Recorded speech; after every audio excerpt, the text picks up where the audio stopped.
Hello, welcome to WoodWorks. In the new series we're going to be looking at setting up right from start. So some of you guys that have just joined and you just want to start getting into woodwork, you don't know nothing about it.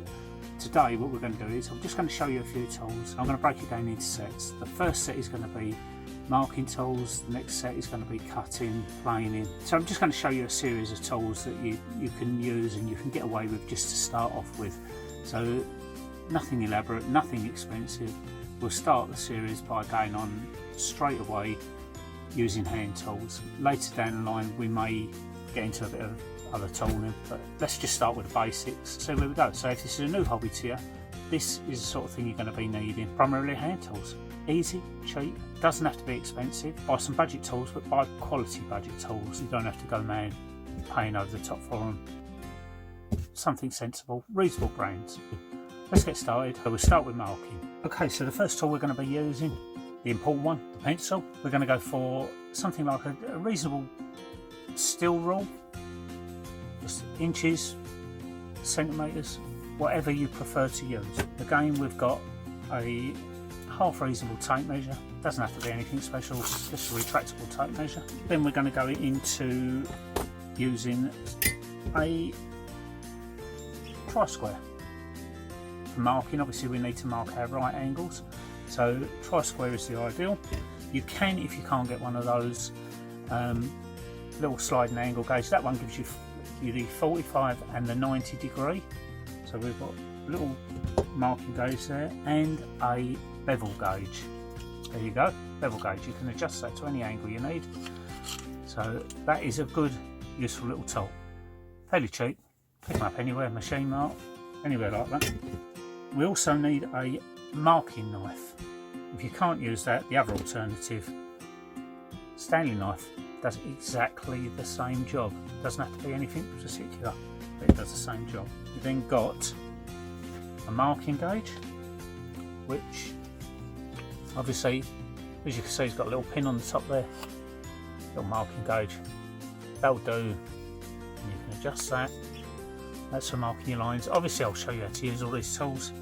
That is the little setup you need. Not a lot for your start off for your marking and measuring.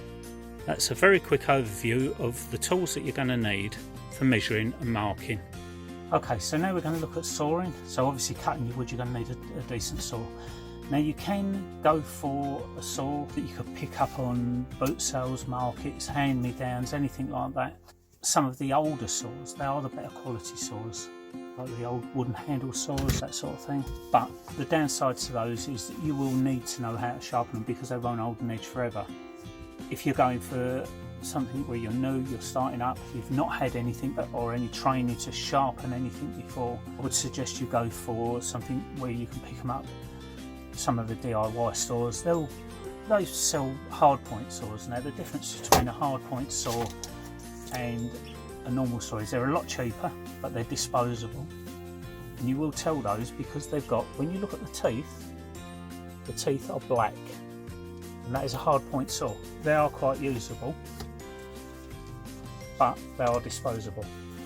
So you know, if you've got the opportunity of picking up a reasonable saw, pick up a reasonable saw. You can get them sharpened.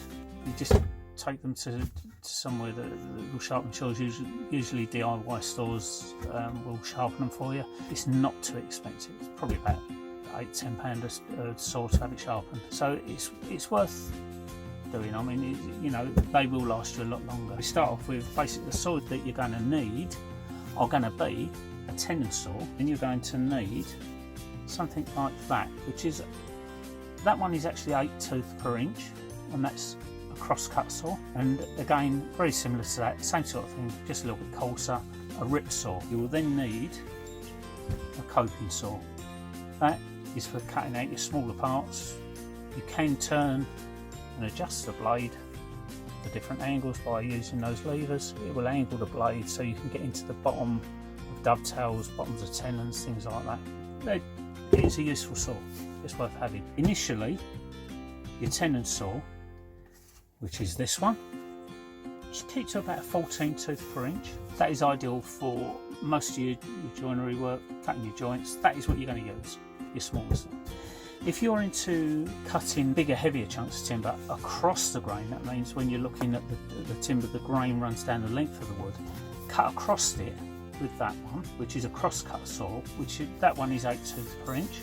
Very similarly, that saw again would be a rip saw, so you're going to want a rip saw which is going to be between 4 to 6 tooths per inch, and that will cut down the length of the grain, so it will cut down the length of the board, whereas the cross-cut will cut across the board.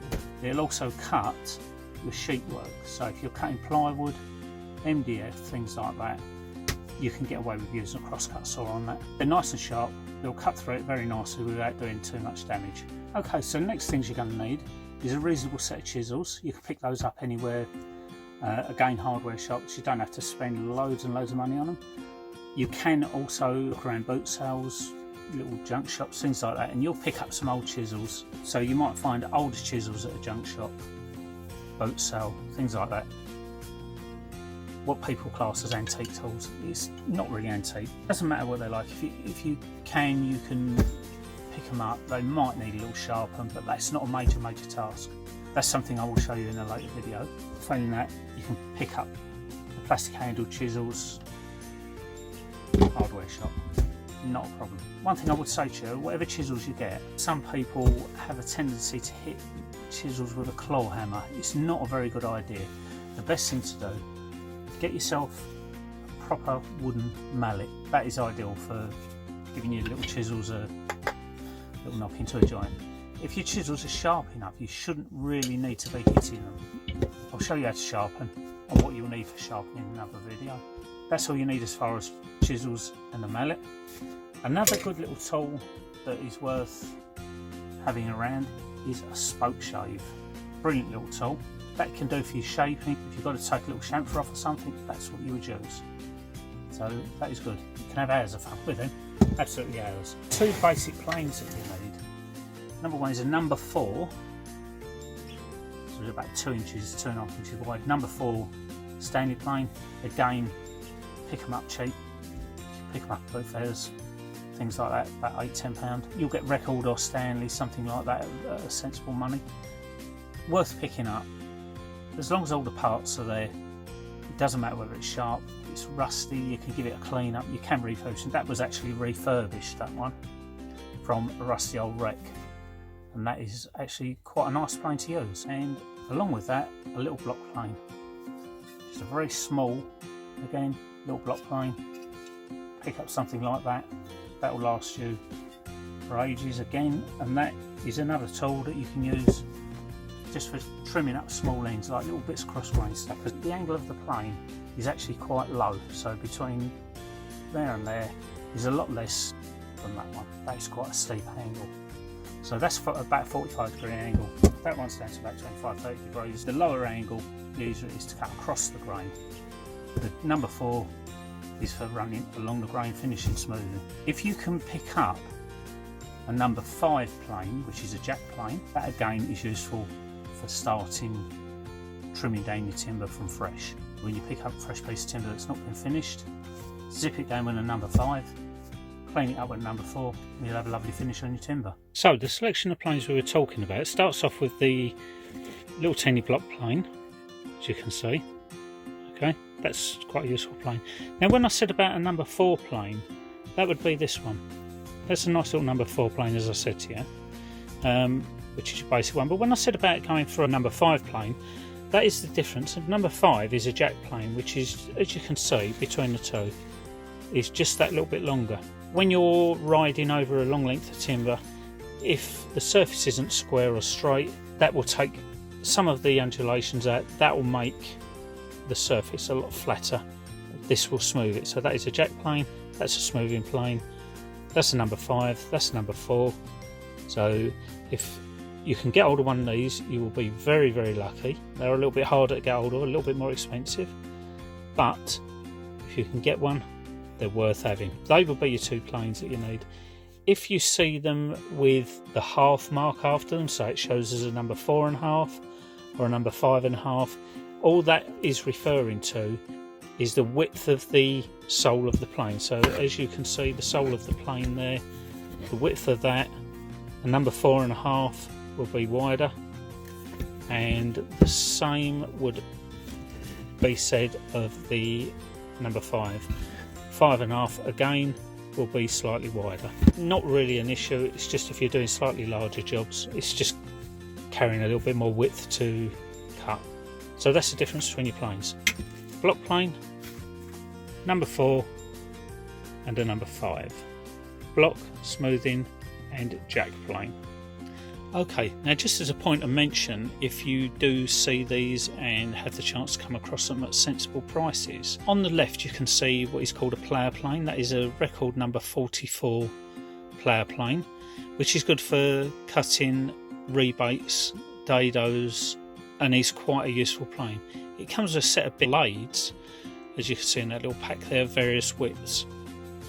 The plane on the right is a number 71 Stanley router plane, and again that is what you may use for like bottoming out on the bottom of cross halving joints, just as levelling and things like that. So again, they're things that I can show you the uses of, and you decide whether that's something that you need to get into. They are fairly expensive for what they are, but they are collectible, but very, very usable. So there's sort of things, if you do come across them and you see them for the right sort of money, you're going to be paying somewhere in the region of anything from about £30 upwards for them. Worth looking at. If you think you may be able to use them, I would suggest picking them up. They're good tools, worth having in the toolkit.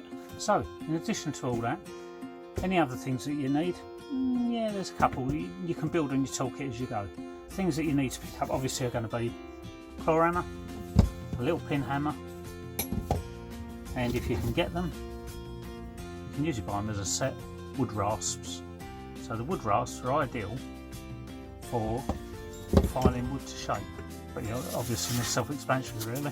A little roll of sandpaper, probably about sort of 80 grit, something like that, 120 grit is ideal.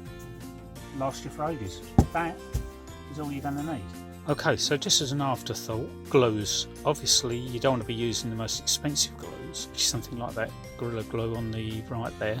But just for beginning and starting off, you can buy a small bottle of white PVA wood glue, such as the one in the middle. That would be more than adequate to get you going. As you progress, if you want to get an older bottle, as you can see what I've done with this, I've used one of these old empty Gorilla Glue bottles and filled it with white PVA glue that I bought by the gallon. You'll also need, get yourself just a little brush just for brushing the glue into the joints so you get a nice even coverage.